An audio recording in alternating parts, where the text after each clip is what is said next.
I'll give you an example. Months ago, a case of potatoes was $27. Then it went up to $78. 2 weeks ago, it was $94. How do you expect to? If somebody wants French fries, how do you expect to set a price on that? You can't. It's impossible. Our profits are getting less. I don't know. To be honest with you, the way food is right now, plus you can't get anybody to work. Nobody wants to work. If you could speak to anybody, let's say in Washington, D.C., what would you say? I mean, this giving away money is not the answer. Too much money out there is not the answer.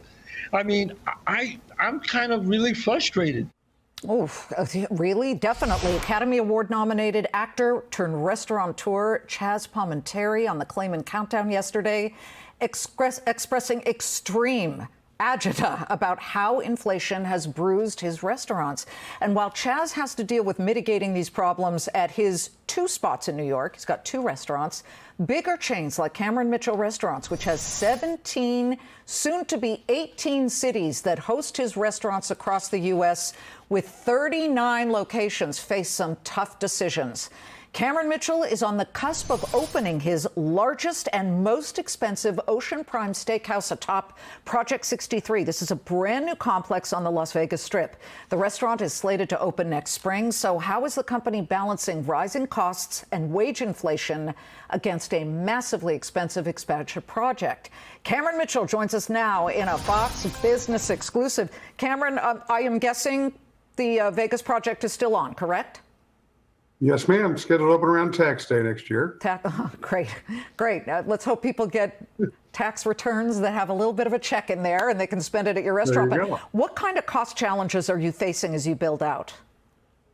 Well, first of all, that restaurant in Las Vegas, we signed that deal over a year and a half ago. It takes a long time to build these restaurants. So a lot of these are prior commitments we've had, prior to the situation we are in today. But we had a few restaurants scheduled to open this year that got moved into next year. So we've had less capital expenditures this year than we had planned. So we're positioned pretty well for next year, and we've curtailed our development plans a little bit in 23 and 24, especially with the rising interest costs. So we can pay down a little more debt over time versus build more restaurants. But we've still got a pretty aggressive plate in development, and this will pass eventually.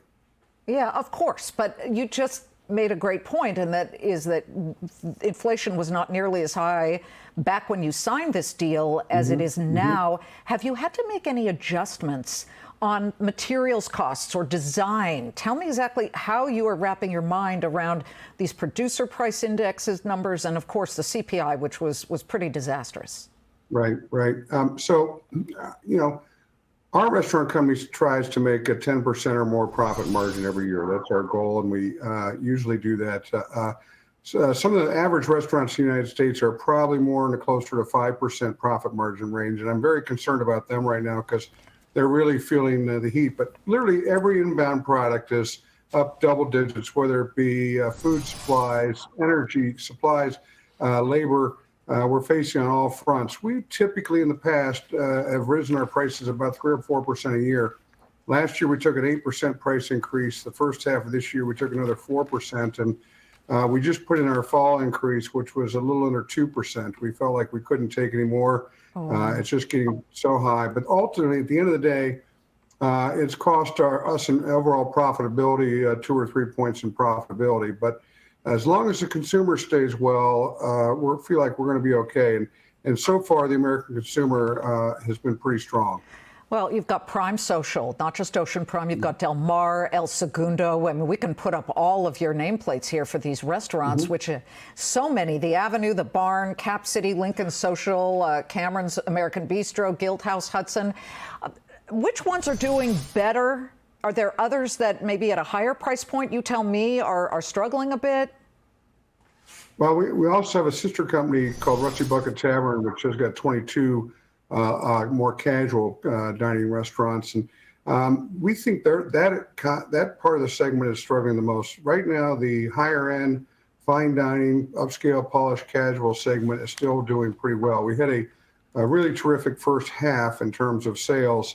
And then America went on vacation this summer, so we saw a pretty big dip in sales over the summer. But since we've passed over Labor Day now, everybody's back to school and back to work, and we've seen our customer counts return to what they were in the first half. So I'm still pretty optimistic about the remainder of the year and beyond. Cameron, one of the things that was revealed deep down in the Consumer Price Index number yesterday was that food away from home, okay, a lot of that means restaurants, rose 8%, but food at home, way outsized picture here. In fact, that was up 13.5%. I mean, it's more cost effective now in some cases to eat out than at home. Since when was the last time you saw that? And at least that's a little bit of a silver lining, is it not?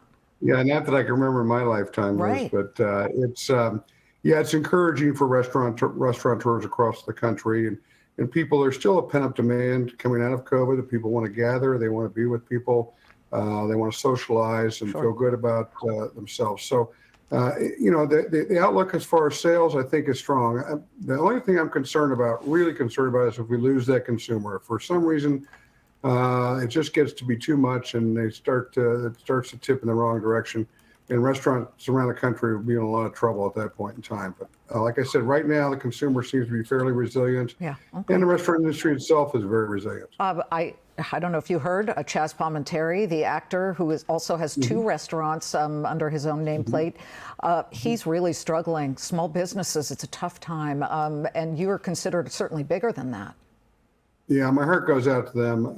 Like I said, I'm very concerned about my brethren out there. The smaller mom and pop restaurants, the folks that have one or two restaurants don't have the purchasing power. They don't have the people to operate. They don't have to enjoy some of the sales volumes that we do. And so they're really, really going to be pinched hard and are pinched hard today. So I'm not sure, but like I said, I'm more worried about my competitors than I am ourselves at this point in time. Well, for a guy who started, I want our viewers to know this, as a dishwasher at a restaurant, you are heroic in all that you're doing. You made it through the pandemic with so many closed restaurants.